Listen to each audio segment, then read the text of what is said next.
Hello UPSC aspirants, welcome to my channel aspirants point of view. आज हम लोग जो है रीडिंग कॉम्प्रिहेंशन जो कि सीसैट के पेपर का एक बहुत ही इंपॉर्टेंट पार्ट है, उसके कॉन्सेप्ट्स और ट्रिक्स को जो है लर्न करेंगे। ये वीडियो लगभग 30 मिनट्स का होने वाला है, ठीक है। एंड तक इस वीडियो में बने रहिएगा, ठीक है। मेरा ये फर्म बिलीफ है कि अगर आप इन कॉन्सेप्ट्स और ट्रिक को अच्छी तरीके से लर्न कर लेते हैं और उनको अप्लाई करना सीख जाते हैं, ठीक है, तो आप बहुत अच्छे नंबर आरसी वाले पार्ट में स्कोर कर सकते हैं और सीसैट के पेपर को भी इजीली क्वालिफाई कर सकते हैं, ठीक है। मैंने भी इन्हीं concepts continuously year on year जो है इसको जो है मैंने अप्लाई किया है और कंटिन्यूअसली प्रीलिम्स के पेपर को जो है मैंने क्वालिफाई किया है, ठीक है, including the year 2023 which was a very tough year for GS plus CSAT, ठीक है। वहाँ पे भी मैंने इन्हीं कॉन्सेप्ट्स को अप्लाई किया सीसैट वाले पार्ट में और उसको क्वालिफाई किया और अल्टीमेटली मैंने फॉरेस्ट सर्विसेज के कट ऑफ को क्लियर किया, ठीक है। तो before going into these concepts and tricks पहले हम देख लेते हैं एक बेसिक अरिथमेटिक जो है सीसैट के पेपर का क्या है, ठीक है। तो जब भी आप पेपर देने जाओगे, चाहे कोई मॉक देने जा रहे हो या एक्चुअल पेपर देने जा रहे हो, ठीक है, तो कुछ चीज़ें देखो एक माइंडसेट के साथ कुछ हमेशा पेपर के अंदर जो है जाना चाहिए, ठीक है। ऐसे ही रैंडमली नहीं जाना चाहिए, ठीक है। कुछ ना कुछ हमारा एक माइंडसेट होता है कि हम इसको तरीकों हम जो पेपर है उसको कैसे टैकल करेंगे और किस चीज़ों को जो है उसमें क्या हमारी स्ट्रैटेजी रहनी चाहिए, ठीक है। देखो जो आरसी वाला पार्ट है उसमें 28 टू 29 क्वेश्चन होते हैं जो कि कैरी करते हैं 70 टू 72 मार्क्स, ठीक है।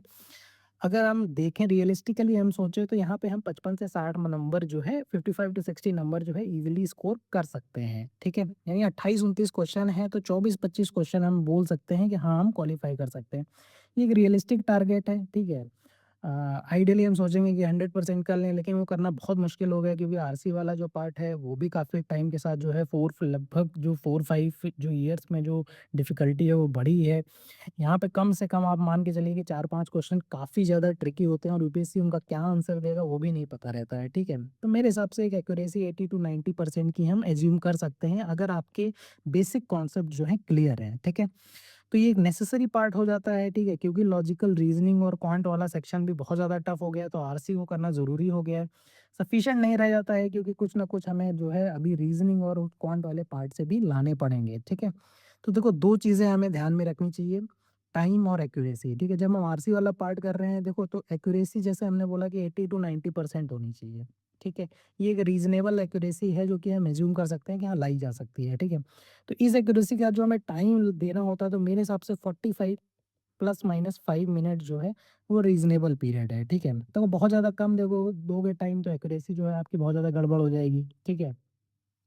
अगर आप बहुत ज़्यादा टाइम दे रहे हो तो आपका जो सेकंड पार्ट है देखो वहाँ पे भी आपको कुछ नहीं तो मैं मान के चलता हूँ कि 20 क्वेश्चन आपको और करने चाहिए, ठीक है।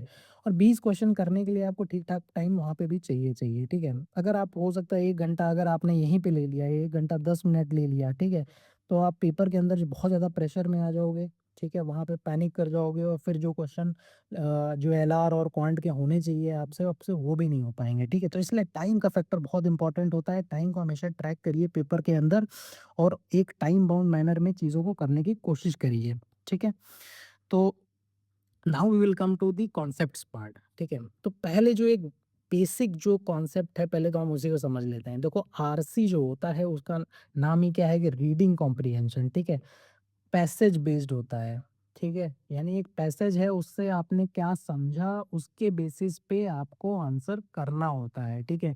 कुछ लोग क्या सोचते हैं कि जो जीएस का हमारा जो अ, नॉलेज है उसके बेसिस पे ही कर लेंगे, हमें पैसेज पढ़ने की कोई ज़रूरत नहीं है, ठीक है। ये बहुत ही ज़्यादा रॉन्ग अप्रोच है और जो लोग इसको फॉलो करते हैं few of my students have done that उनका एक्यूरेसी का जो लेवल है, ठीक है, उन्होंने जल्दी करने के चक्कर में ये चीज़ की कि हम जल्दी ज़्यादा से ज़्यादा क्वेश्चन कर सकें, लेकिन उनका एक्यूरेसी जो है बहुत ज़्यादा डाउन चली गई, ठीक है। क्योंकि कई बार क्या होता है जो स्टेटमेंट दिए होते हैं आपके ऑप्शंस में जो स्टेटमेंट दिए होते हैं, ठीक है, वो ऑप्शंस में स्टेटमेंट मतलब इंडिविजुअली तो वो ऐसे सही हो सकते हैं, ठीक है, आउट ऑफ कॉन्टेक्स्ट, लेकिन अगर वो पैसेज में ही वो चीज़ें नहीं दे रखी गई हैं, ठीक है, तो फिर मेरा वो ऑप्शन सही नहीं हो सकता है, ठीक है। तो इसलिए इट्स वेरी वेरी इंपॉर्टेंट कि हम पैसेज को ज़रूर पढ़ें, ठीक है। पैसेज के बेसिस पे ही करना है, पैसेज ही मेरा प्राइमरी सोर्स ऑफ इंफॉर्मेशन है।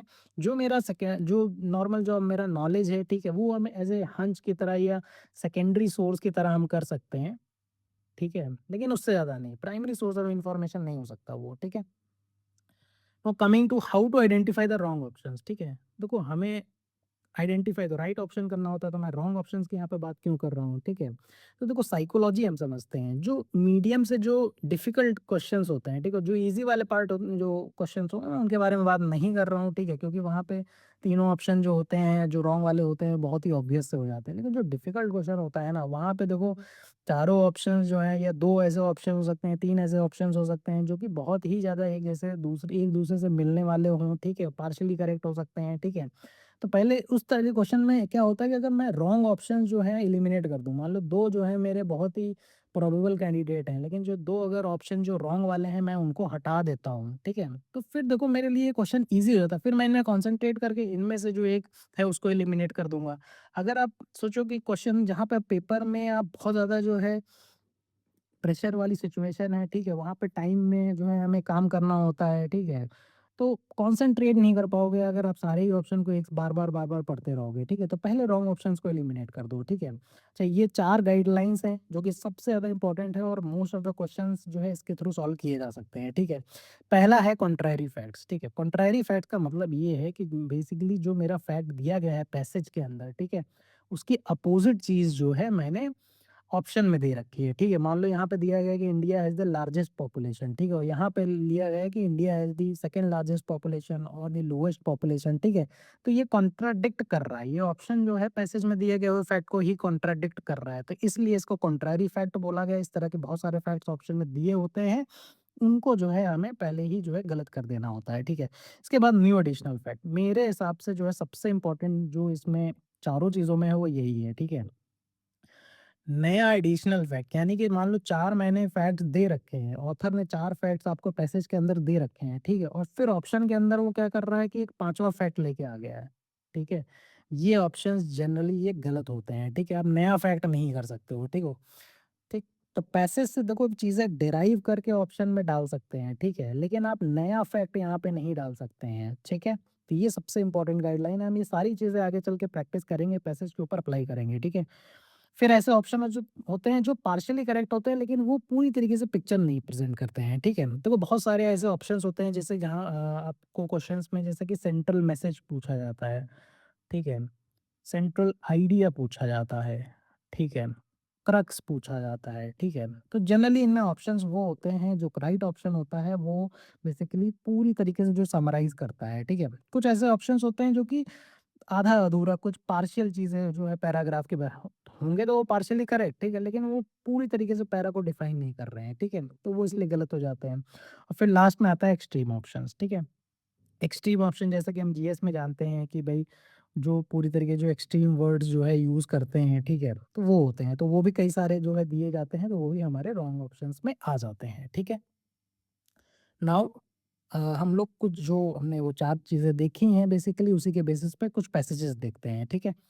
तो यहाँ पे हम कॉन्ट्रारी फैक्ट जो हमने बात की और एक्सट्रीम स्टेटमेंट है, ठीक है? ये वाली चीज़ें हम जो है इस पैसेज के अंदर लगाएँगे, ठीक है? पैसेज हमारा जो है इकोसिस्टम पे है कि maintaining an ecosystem just to conserve the biodiversity will affect its commercial potential as well as the livelihood dependent on the ecosystem, ठीक है? तो यहाँ टोन क्या है कि कंज़र्वेशन एक साइड है, ठीक है? और दूसरी साइड जो है कमर्शियल एक्सप्लॉयटेशन की बात की जा रही है और लिवलीहुड की बात की जा रही है कि उन्होंने ये बोला कि अगर हम सिर्फ कंजर्वेशन करेंगे तो ये दोनों चीज़ें जो है मेरी कॉम्प्रोमाइज़ होने लगेंगी, ठीक है? There is also a conflict between using system only for livelihoods, ठीक है? फॉर कमर्शियल एक्सप्लॉयटेशन और स्ट्रिक्टली फॉर कंजर्वेशन, ठीक है? तो फिर वही चीज़ उन्होंने बात हमें जो है बताया, एक पर्सपेक्टिव दिया कि अगर हम सिर्फ एक चीज़ करेंगे तो दूसरी चीज़ जो है वो थोड़ा-सा कॉम्प्रोमाइज़ हो जाएगी, ठीक है? फिर वो बोला deforestation caused due to commercial exploitation will lead to indirect harm like flood, siltation problem, microclimatic instability apart from adversely affecting the livelihood, ठीक है? देखो ये क्या है कि थोड़े से जो फैक्ट्स हैं यानी कि जो हार्मफुल जो इम्पैक्ट हैं डिफॉरेस्टेशन के वो बताए गए हैं, ठीक है? तो कभी-कभी क्या होता है कि रिडंडेंट टाइप की इन्फॉर्मेशन है यानी कि डिफॉरेस्टेशन से ये होता है, ये होता है, ये होता है, तो यहाँ पे हमें ये जल्दी-जल्दी पढ़ना होता है, ठीक है? रीडिंग स्पीड अगर हमें तेज़ करनी है तो ऐसी चीज़ें हमें जल्दी से पढ़नी पड़ेगी स्पीड बढ़ाने के लिए, ठीक है? फिर लास्ट में बोल रहा है कि these conflicts are particularly acute in developing countries where the dependence of the people on ecosystem is significant and commercial exploitation has the potential to boost the national income। ठीक है, तो डेवलपिंग कंट्रीज की बात कर दी और वहाँ पे उन्होंने कमर्शियल एक्सप्लॉयटेशन और की बात की है कि जहाँ पे डिपेंडेंस ज़्यादा है और कमर्शियल एक्सप्लॉयटेशन जो है वो बूस्ट कर सकता है नेशनल इनकम को। ठीक है, क्वेश्चन क्या है देखो, which of the following best. ठीक है, हमेशा यहाँ पे देखना कि वो लोग इस तरीके से बेस्ट वगैरह लिख देते हैं ताकि हमारा मोस्ट अप्रोप्रिएट जो आंसर है हम वही बताएं। ठीक है, तो रिफ्लेक्ट द क्रिटिकल मैसेज। ठीक है, तो क्रिटिकल मैसेज क्या बताना चाहता है ऑथर यहाँ से। ठीक है, तो देखो ऑथर ने कंजर्वेशन की भी बात की है और जो है कमर्शियल एक्सप्लॉयटेशन और लिवलीहुड की बात की है। ठीक है, तो ये दोनों चीज़ें मेरे आंसर में आनी चाहिए। ठीक है, conservation of biodiversity is not an issue to be worried about when some of the people depend on ecosystem for their livelihood। ठीक है, तो देखो यहाँ पे उसने बोले कंजर्वेशन मैटर ही नहीं करता है तो गलत हो गया, ये कंट्रारी फैक्ट्स है। ठीक है, उसने बोला कि कंजर्वेशन मैटर करता है और लिवलीहुड दोनों मैटर करते हैं। Commercial exploitation goes against the fundamental rights of the people dependent on the forest for food and shelter. ठीक है, तो ये तो कहीं लिखा ही नहीं है, तो एक तरह से एक तो ये न्यू फैक्ट है। ठीक है, और दूसरा कमर्शियल एक्सप्लॉयटेशन और जो लिवलीहुड है वो दोनों साथ-साथ चल रहे हैं। ठीक है, तो एक तरफ कंजर्वेशन और दूसरी तरफ कमर्शियल एक्सप्लॉयटेशन और लिवलीहुड है। ठीक है, तो कॉन्ट्रैरी भी है, साथ-साथ में जो है एक तरह से नया फैक्ट भी इंट्रोड्यूस कर दिया है, तो इस तरीके की कोई चीज़ ही नहीं वहाँ पे अब लिखी गई है। ठीक है, फिर है कि हमारा सी ऑप्शन है कि sustenance of livelihood and degradation while being together exacerbate one another leading to conflicts and imbalance. ठीक है, तो भाई यहाँ पे इसने दोनों चीज़ों की बात की है, भाई लिवलीहुड की भी बात की है और डिग्रेडेशन ऑफ इकोसिस्टम। अगर कंजर्वेशन नहीं करेंगे तो डिग्रेडेशन होने लगेगा। ठीक है, तो दोनों चीज़ों की बात करने लगा है, तो ये मेरा थोड़ा-सा होलिस्टिक टाइप का आ जाता है स्टेटमेंट। ठीक है, लेकिन हमेशा हमें सारे ऑप्शंस पढ़ने होते हैं। ठीक है, हो सकता है भाई इससे बेटर ऑप्शन आगे वाला हो। Commercial exploitation of ecosystem should be completely stopped. ये तो भाई एक्सट्रीम चीज़ हो गई है, उसने एक तो कहीं बोला ही नहीं और दूसरा ये एक्सट्रीम इन इटसेल्फ है। ठीक है, तो ये गलत हो जाएगा। ठीक है, तो हमारा ऑप्शन यहाँ पे जो है सी हो जाएगा। ठीक है, तो हमने कॉन्ट्रारी फैक्ट्स लगा लिए, एक्सट्रीम स्टेटमेंट लगा लिया। ठीक है, और जो होलिस्टिक स्टेटमेंट होना चाहिए उस तरीके के हमने जो है आंसर हमारा हो गया। ठीक है, अब इसी तरीके से जो है हमारा दूसरा जो पैसेज है ये आपका जो पहला पैसेज था वो भी 2025 का था। ठीक है, सारे ही पैसेजेस जो है 2025 वाले ही हैं। ठीक है, any new information fact given in option is often wrong. ठीक है, तो हमने एक ये बनाया अपना एक डायरेक्टिव कि अगर कोई एकदम से नया फैक्ट अगर आप डाल दोगे, ठीक है, पैसेज में नहीं दिया गया और ऑप्शन में डाल दोगे तो वो गलत होगा। ठीक है, इन आवर कंट्री, ठीक है, handlooms are equated with a culture that ensures a continuity of tradition. ठीक है, तो हैंडलूम जो है बेसिकली इक्वेट किया जाता है कंटिन्यूटी ऑफ ट्रेडिशन से। This idea has become part of the public policy framing and provides a legitimate basis for the state to support that. ठीक है, तो ये एक तरह से पार्ट बन गया है पब्लिक पॉलिसी फ्रेमिंग का। ठीक है, क्योंकि हम उसे इक्वेट करते हैं ट्रेडिशन के साथ हैंडलूम को। ठीक है, तो इसलिए पब्लिक पॉलिसी फ्रेमिंग का पार्ट और लेजिटिमेट बेसिस प्रोवाइड करता है स्टेट को। ठीक है, टू सपोर्ट दी सेक्टर। हमेशा जो कुछ कीवर्ड्स वगैरह होते हैं वो हमेशा ध्यान रखिए। ठीक है, but the notion of tradition as a single linear entity is being strongly contested today. ठीक है, तो यहाँ तक देखो एक बात बोल रहा था। ठीक है, एक टोन चल रही थी उसकी। ठीक है, और सडनली यहाँ से उसने एक दूसरा पर्सपेक्टिव होना शुरू कर दिया। ठीक है, तो इस तरीके से हमेशा अलग अलग जो पर्सपेक्टिव्स हैं वो आपको देखने पड़ते हैं। टोन ऑफ द पैसेज जो है वो जरूर देखना पड़ता है। ठीक है, but the notion of tradition as a single linear entity is being strongly contested today.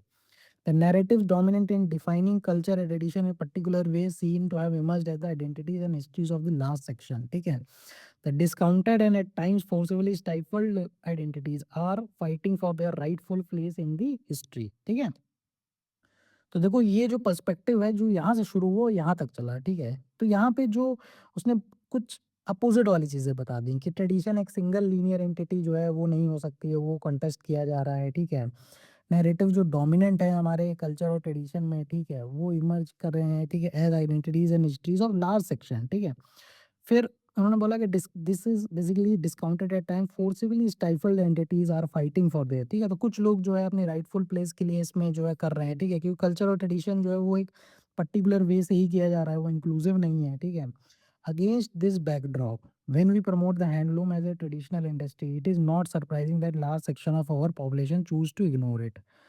ठीक है, तो जब हम उसको प्रमोट करते हैं एज ए ट्रेडिशनल इंडस्ट्री तो लोग उसको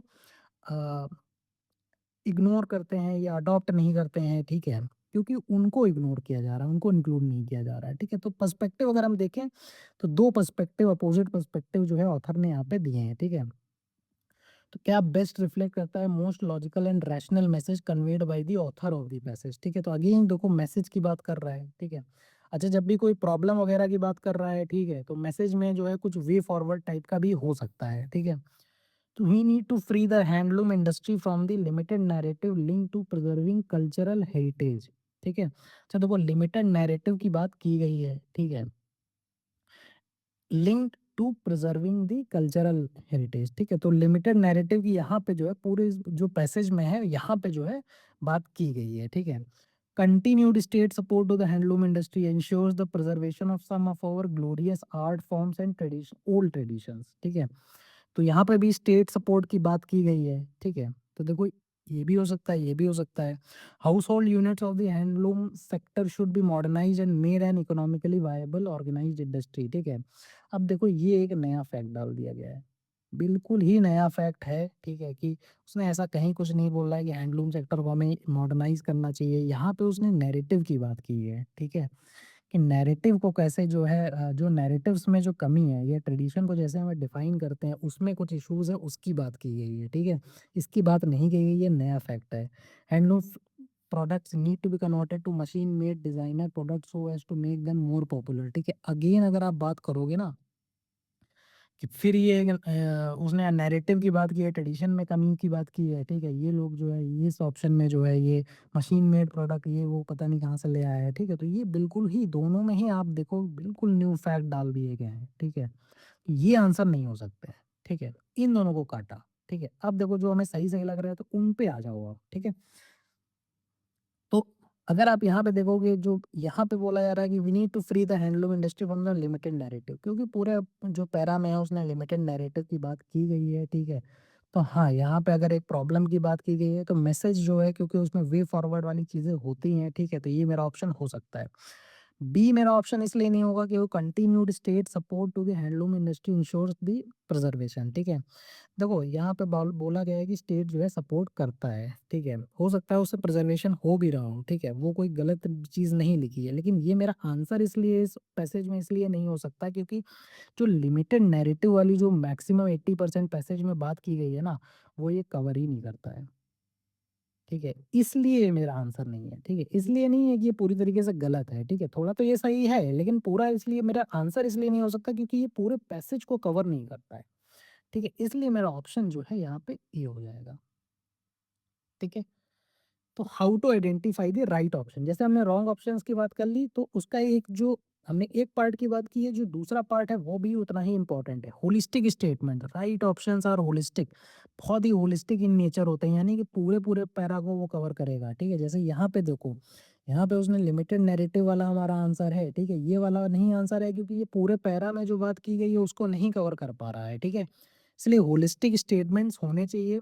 ऑफन समराइज पैरा। ठीक है, समराइज वो करेगा। ठीक है, तो अगेन ये होलिस्टिक इन नेचर, समरी क्या होती है, जो होलिस्टिक इन नेचर को पूरी तरीके से हर एक पर्सपेक्टिव को जो है साथ में लेगा। ठीक है, फिर प्रोबेबिलिस्टिक वर्ड्स यूज किए जाते हैं। ठीक है, जैसे कि कैन है, लाइकली है, मे है, सम है। ठीक है, तो इस तरीके के जो वर्ड्स होते हैं ये प्रोबेबिलिस्टिक वर्ड्स हैं। ठीक है, बोल रहा है, पॉसिबिलिटी की बात कर रहा है। ठीक है, जब पॉसिबिलिटी की बात आती है ना, तो जैसे हम लोग जीएस में भी बोलते हैं कि जैसे सम वाल, जैसे कहीं कहीं हम बोलते हैं कि भाई सम है। ठीक है, कैन है। ठीक है, तो वहाँ पे ये चीज़ें सही हो जाती हैं। ठीक है, पॉसिबिलिटी की कोई बात बोल रहा है तो हाँ भाई हो सकता है। ठीक है, तो इस तरीके के भी स्टेटमेंट ऑप्शन सही हो जाते हैं। ठीक है, लॉजिकल डिडक्शन फ्रॉम पैरा। ठीक है, देखो हमने नई फैक्ट्स की बात की गई है। ठीक है, कि नया फैक्ट नहीं डाल सकते। ठीक है, लेकिन कभी कभी क्या होता है कि लॉजिकल डिडक्शन जरूर कर सकते हो। ठीक है, मान लो जो फैक्ट दिए गए हैं उसके बेसिस पे हम उसे डिड्यूस जरूर कर सकते हैं। जैसे इसमें देखो, ठीक है, ये कहीं लिखा नहीं था कि we need to free the handloom industry. ठीक है,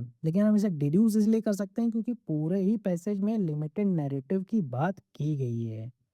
ठीक है, इसलिए हम इसे यहाँ पे डिड्यूस कर सकते हैं। ठीक है, और रैशनल मैसेज है यानी कि कुछ ना कुछ वो मैसेज देने की कोशिश कर रहा है। ठीक है, तो अगर कोई प्रॉब्लम वगैरह, ये याद रखो पैसेज में अगर कोई प्रॉब्लम वगैरह की बात करें तो हमारा मैसेज वाले ऑप्शन में जो राइट आंसर होगा वहाँ पे कोई वे फॉरवर्ड वाली टाइप की चीज़ लिखी हो सकती है। ठीक है, ये चीज़ ज़रूर ध्यान में रखिएगा। ठीक है, तो अब हम आ जाते हैं कि कुछ और पैरा जो है देखते हैं, जहाँ पे जैसे कि हमने बोला कि होलिस्टिक या ब्रॉड स्टेटमेंट हमारा जो आंसर होता है हमेशा वही होता है। ठीक है, तो there has been no democracy that has grown economically without corporate capitalism, ठीक है? तो उन्होंने बोला कि कोई डेमोक्रेसी जो है वो बिना कॉर्पोरेट कैपिटलिज्म की ग्रो नहीं हुई है इकोनॉमिकली, ठीक है? इकोनॉमिकली ग्रो नहीं हुई। It helps in modernising the economy the and enabling the transition from rural to urban agriculture to industry and services which are inevitable with growth. It generates job. There is no other way to fix a country's unemployment challenge without further impetus to private business. Big companies operate on large scale and become competitive both domestically and externally, ठीक है? देखो, अगर आप यहाँ पे देखोगे, आपको ये रहेगा कि मैं जल्दी रीडिंग पैसेज करूँ, ठीक है? लेकिन पढ़ना भी है, ठीक है? लेकिन कुछ ऐसे पार्ट होते हैं जो बहुत ध्यान से पढ़ने होते हैं, कुछ पार्ट ऐसे होते हैं जिनको हमें स्किम थ्रू करना होता है, ठीक है? ये वही पार्ट है। तो वो पॉज़िटिव बेनिफिट ही वो बता रहा है, कहीं पे वो अनएम्प्लॉयमेंट की बात कर रहा है, ठीक है? कहीं पे वो बताएगा कि रूरल टू अर्बन जो है माइग्रेशन होगा, ठीक है? तो इस तरीके से 4 तरीके के उसने फ़ायदे बता दिए हैं, तो ये जल्दी-जल्दी देख लो, ठीक है? ऐसा नहीं है देखना नहीं है, और जल्दी-जल्दी देख लो क्योंकि वो एक ही तरह की चीज़ें हैं, ठीक है? Big companies operate on large scale and become competitive, ठीक है? Vibrant corporate socialist base also leads to, देखो ऑल्सो है यहाँ पे, ठीक है? तो इस तरह के वर्ड्स को हमेशा देखना पड़ेगा ताकि हमें यहाँ पे समझ में आएगा कि अच्छा ठीक है, ये थोड़ा सा और एक नया पर्सपेक्टिव यहाँ से दे रहा है। Leads to an additional revenues for the state which in turn can be use for greater welfare for the marginalised and creating more level playing field in the terms of opportunities, ठीक है? तो उन्होंने वही बताया कि भाई revenue जो है आपको एडिशनल रेवेन्यू मिलेगा, जैसे वेलफेयर वगैरह हो सकता है, ठीक है? तो ये एक तरह से हम देखेंगे कि एक पार्ट इसका यहाँ पे एक पहला ही स्टेटमेंट था, फिर एक पार्ट यहाँ पे था और फिर एक पार्ट यहाँ पे है, ठीक है? तो इस तरीके से हमारे दिमाग में ये चीज़ डिवाइड हो जानी चाहिए। Which of the following statement best reflect the critical message, again message की बात की गई है, ठीक है? Corporate capitalism is important for economic growth of A state and also for democracy, ठीक है? देखो, आप पहले में ही देखो कि पहले स्टेटमेंट में ही ये चीज़ लिखी हुई है, ठीक है? फिर आगे उसने कॉर्पोरेट कैपिटलिज्म के फ़ायदे जो है वो गिनाए हैं, ठीक है? और आखिरी में भी फ़ायदा ही बताया है, ठीक है? तो ये हो सकता है, ठीक है? Corporate capitalism is imperative for modern state to achieve its political objective, ठीक है? तो देखो, कॉर्पोरेट कैपिटलिज्म जो है वो यहाँ पे तो ज़रूर बताया है कि वो हेल्प करेगा, ठीक है? मार्जिनलाइज़ वगैरह को हेल्प करेगा, तो ये भी थोड़ा सही-सही लग रहा है, ठीक है? No state can ensure its economic survival for long without the role of corporate capitalism, ठीक है? तो ये गलत हो जाएगा। क्यों गलत हो जा रहा है, ठीक है? तो एक तो एक्सट्रीम है, ठीक है? फिर बोल रहा है कि no state can ensure its economic survival, ठीक है? देखो, ग्रोथ की बात की गई थी कि ग्रो करना है और वो भी डेमोक्रेसी की बात की गई है, ठीक है? तो स्टेट जो है, पहली बात तो डेमोक्रेटिक भी हो सकते हैं, नॉन डेमोक्रेटिक भी हो सकते हैं, ठीक है? और ग्रोथ की बात की गई है, सर्वाइवल की बात नहीं की गई है, ठीक है? सर, हो सकता है ग्रो ना करे लेकिन सर्वाइव तो कर ही जाए, ठीक है? तो वैसे भी गलत हो जाएगा। तो यहाँ ये कॉन्ट्रैरी फैक्ट भी है और एक्सट्रीम भी है। तो दोनों से ही मेरा ये वाला स्टेटमेंट जो है कट जाएगा, ठीक है? Corporate capitalism and democracy have mutual dependence for their continued existence, ठीक है? अच्छा, ये बोल रहा है कि म्यूचुअल डिपेंडेंस। पूरे स्टेटमेंट में आप देखो, पूरे पैसेज में आप देखो कि यहाँ पे डेमोक्रेसी जो है उसने कॉर्पोरेट कैपिटलिज्म से बताया कि कैसे डेमोक्रेसी या स्टेट को फ़ायदा होता है, ठीक है? और यहाँ बोल रहा है कि म्यूचुअल डिपेंडेंस होगा, ठीक है? यानी कि उल्टा भी तो होना चाहिए कि स्टेट और से जो है क्या सर्वाइव मतलब आपको कॉर्पोरेट कैपिटलिज्म वगैरह को क्या फ़ायदा हो रहा है, ठीक है? ये चीज़ उल्टी भी तो होनी चाहिए लेकिन यहाँ नहीं लिखी है। इस ऑप्शन को सही होने के लिए दूसरी चीज़ भी लिखी हुई होनी चाहिए, रिवर्स भी ट्रू होना चाहिए था, लेकिन वो यहाँ नहीं लिखा गया है, ठीक है? हो सकता है रियल वर्ल्ड में होता हो, ठीक है? लेकिन पैसेज में नहीं लिखा गया है, तो इसलिए मेरा ये ऑप्शन जो है गलत हो जाएगा, ठीक है? पूरी तरीके से सही नहीं है ये, ठीक है? तो देखो, वही हमने बोला कि होलिस्टिक होना चाहिए, ब्रॉड होना चाहिए, ठीक है? तो हमने एक तो रॉन्ग ऑप्शन वाली भी टेक्निक यहाँ पे लगा दी और होलिस्टिक और ब्रॉड वाली चीज़ भी हमने बता दी, तो ये चीज़ भी बता दी यहाँ से। अब ए और बी में देखते हैं। पहला वाला ठीक-ठीक काफ़ी लग रहा है कि इकोनॉमिक ग्रोथ भी बात कर ली और डेमोक्रेसी, दोनों चीज़ यहाँ पे उसने बता दी है, ठीक है? सेकंड में बोल रहा है कि इट इज़ इम्पेरेटिव, ठीक है? यहाँ बोल रहा है इम्पोर्टेंट है, इम्पेरेटिव थोड़ा-सा एक्सट्रीम वर्ड होता है, for a modern state to achieve its political objective, ठीक है? तो बोल रहा है कि it is imperative for modern state to achieve its political objective, ठीक है? इकोनॉमिक वाली तो चीज़ उसने बता ही नहीं है यहाँ पे। जो यहाँ पे उसने पूरा यहाँ पे अब देखो लास्ट में ये वाला जो स्टेटमेंट है वो यहाँ से निकल के आ रहा है, ठीक है? लेकिन मेरा तो पूरी तरीके से होलिस्टिक होना चाहिए ना, तो ऊपर वाली चीज़ तो ये चीज़ जो ऑप्शन है वो कवर ही नहीं कर पा रहा है। जबकि इसको देखो, ये इसको भी कवर कर रहा है, इसको भी कवर कर रहा है, ठीक है? इसको भी कर रहा है, ठीक है? और इसको भी कर रहा है, ठीक है? तो ये हमारा जो है मोर अप्रोप्रिएट जो है आंसर हमारा जो है वो ए हो जाएगा, ठीक है? फिर हमारा नेक्स्ट पैसेज जो है वो in our country regrettably, tone of the passage हमेशा पकड़ो, ठीक है? कि रिग्रेटेबली मतलब थोड़ा-सा नेगेटिव टोन हो गया। Teaching and learning for the examination have been our forte, but the new demands of society and the future of work require critical and independent thinking, ठीक है? तो हमारा जो ट्रेडिशनल टीचिंग एंड लर्निंग और examination के perspective से तो forte है हमारा, लेकिन जो न्यू डिमांड्स ऑफ सोसाइटी है, फ्यूचर ऑफ वर्क है, require critical and independent thinking, learning through doing, asking question from multiple disciplinary perspective on the same issue, using evidence for building arguments, reflecting articulation, ठीक है? तो ये सब same ही चीज़ें हैं, ठीक है? एक ही जैसी चीज़ें हैं, स्किम, ठीक है? स्किम करो यहाँ पे। हायर एजुकेशन शुड नॉट इधर be mere servant of the government policy और passive respondent to public mood, ठीक है? ये थोड़ा-सा एक अलग सी चीज़ थोड़ा-सा लिखी यहाँ पे। फिर इन्होंने बताया कि higher learning is all about how to think rather than what to think, teaching has to be reinvented, ठीक है? Which one of the following best reflect the central idea? तो सेंट्रल आइडिया पूछा जा रहा है एक तरह से जो समराइज कर दे बहुत अच्छे से पूरी चीज़ों को, वही हमारा आंसर होगा, ठीक है? India does not have enough resources for promoting quality education in its universities, ठीक है? देखो प्रॉब्लम की तो बात की गई है, ठीक है? कि एक तो उन्होंने ये बताया कि नई चीज़ कैसी होनी चाहिए, ठीक है? और यहाँ बताया कि हमारा जो फोर्टे है वो ये है, ठीक है? कहीं भी फाइनेंशियल रिसोर्सेज और रिसोर्सेज वगैरह की बात नहीं की गई है, ठीक है? प्रॉब्लम की कुछ बात की गई होगी लेकिन वो रिसोर्सेज से लिंक्ड नहीं है, ठीक है? किसी और चीज़ से लिंक्ड है, ठीक है? तो ये गलत हो गया।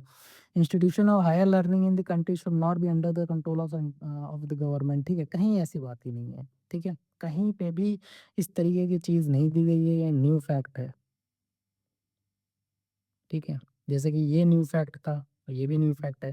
Classroom approach to higher education should be done away with, ठीक है? अगेन कहीं लिखा भी नहीं है, दूसरा ये एक्सट्रीम है, ठीक है? तो ये चीज़ हो गई। आखिरी ये classroom needs to be reimagined and teaching needs to be reinvented, ठीक है? तो रीइन्वेंशन वाली बात जो है ये लिखी गई है, ठीक है? और यहाँ पे उन्होंने ये ज़रूर बताया है कि जो है पहले तो ये थोड़ा-सा बताया कि ये कमी है, ठीक है? फिर उन्होंने बताया है कि जो नई जो डिमांड है वो किस तरीके की होनी चाहिए, और ठीक है, बाद में उन्होंने बोला है कि teaching has to be reinvented, ठीक है?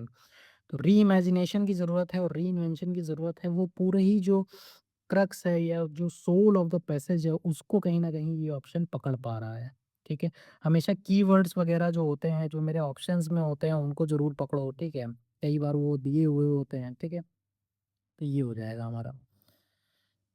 टर्म्स हम देख लेते हैं कि देखो मैं 2 कैटेगरी में डिवाइड करता हूँ। एक तो जैसे central message, central idea, corollary, inference, crux, ठीक है? नाम से देखो ये सब अलग-अलग हैं लेकिन मैं इनको सिंपली एक तरीके से सोचता हूँ कि भाई ये समराइज़ करते हैं। जो मेरा आपका पैसेज है उसको कहीं न कहीं वो समराइज़ करते हैं, ठीक है? और उसके सोल को जो है वो पकड़ते हैं, ठीक है? कि पूरा एंटायर सोल क्या है, ठीक है? और थोड़ा बहुत सेंट्रल मैसेज वगैरह में जो है अगर कहीं प्रॉब्लम वगैरह मेंशन की गई है तो थोड़ा-सा वे फॉरवर्ड वाले भी हो जाते हैं, ठीक है? फिर असम्पशन बेस्ड क्वेश्चन होते हैं, ये थोड़े-से डिफ़िकल्ट क्वेश्चन होते हैं, ठीक है? पहले असम्पशन का मतलब समझ लेते हैं कि वो क्या होता है, ठीक है?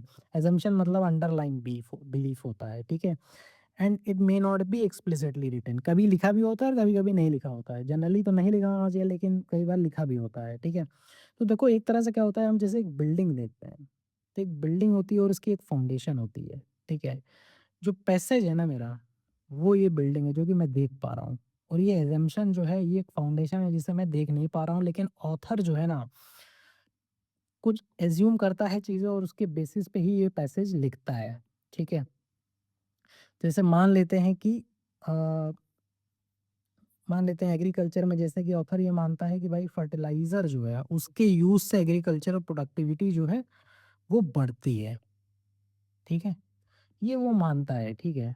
और फिर लिख रहा है वो पैसेज में, अगर वो लिख रहा है, ठीक है, कि इंडिया में फर्टिलाइज़र यूसेज कम है, इसलिए हमारी जो प्रोडक्टिविटी है जो है वो कम है, ठीक है? तो क्योंकि वो पहली वाली चीज़ मानता है कि फर्टिलाइज़र यूज़ करने से प्रोडक्टिविटी बढ़ती है, ठीक है? तभी वो ये चीज़ लिख पा रहा है, ठीक है? कि हाँ, इंडिया में फर्टिलाइज़र की जो यूज़ है वो कम है, इसलिए प्रोडक्टिविटी भी भाई कम है, ठीक है? तो ये सिंपल सी चीज़ होती है, असम्पशन जो होता है, यानी कि मैं पहले कोई चीज़ मानूँगा, ठीक है? और उसके बेसिस पे ही मैं वो उसको लिखूँगा पैसेज के अंदर, ठीक है?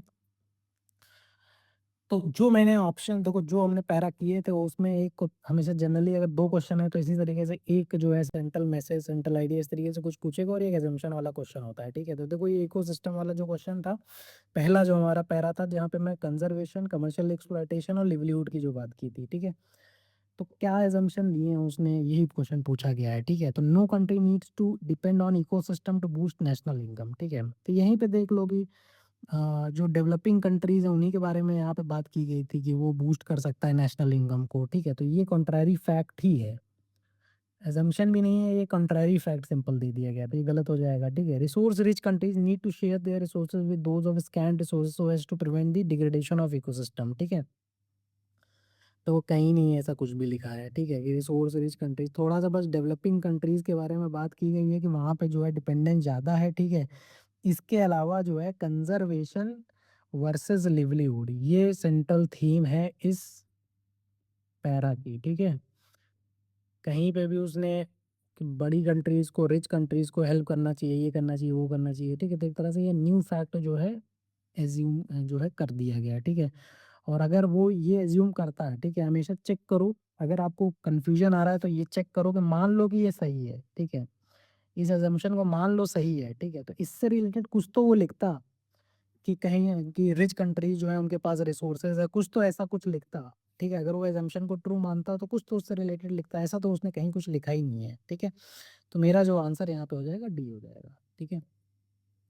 फिर जो हमारा हैंडलूम वाला क्वेश्चन था, ट्रेडिशन वाला क्वेश्चन था, ठीक है? उसमें भी एक असम्पशन वाला पार्ट था, ठीक है, क्वेश्चन था। तो उसमें उन्होंने पूछा है कि there is no need for the state to be involved in any manner in the handloom sector, ठीक है? तो एक्सट्रीम स्टेटमेंट हो गया। सिंपल सा, ठीक है?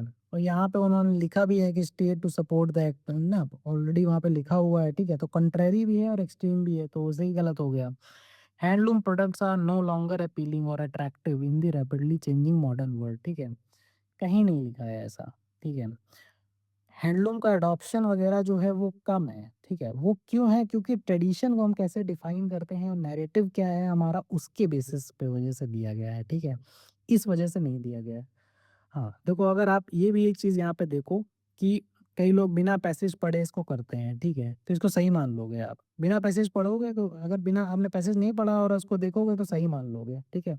उसी तरीके से यहाँ पे भी देखो, इसको भी अगर आप बिना पैसेज पढ़े अगर आप देखोगे, करोगे तो आप इसको भी सही मान लोगे, ठीक है? तो ये बेवकूफ़ी नहीं करनी है, पैसेज पढ़ना होता है, ठीक है? सो आई होप कि all these concepts have made some sense to you, ठीक है? यही कॉन्सेप्ट्स हैं, सिंपल से इतनी ही बेसिक अंडरस्टैंडिंग है। अगर आप इन चीज़ों को लास्ट 5 ईयर पीवाईक्यूज़ में जो है अगर आप प्रैक्टिस कर लोगे, ठीक है? इन्हीं को अप्लाई कर कर के देख लोगे, सीख लोगे, ठीक है? तो आई एम डैम श्योर कि आप 80 टू 90% आरसी के क्वेश्चन ईज़िली जो है सही कर सकते हो, ठीक है?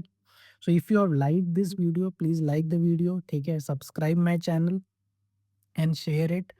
And I will be making some videos PYQs में, इन्हीं जो भी जो हमने यहाँ पे कॉन्सेप्ट देखे उन्हीं को अप्लाई करके जो है उन्हीं वो I will make those videos.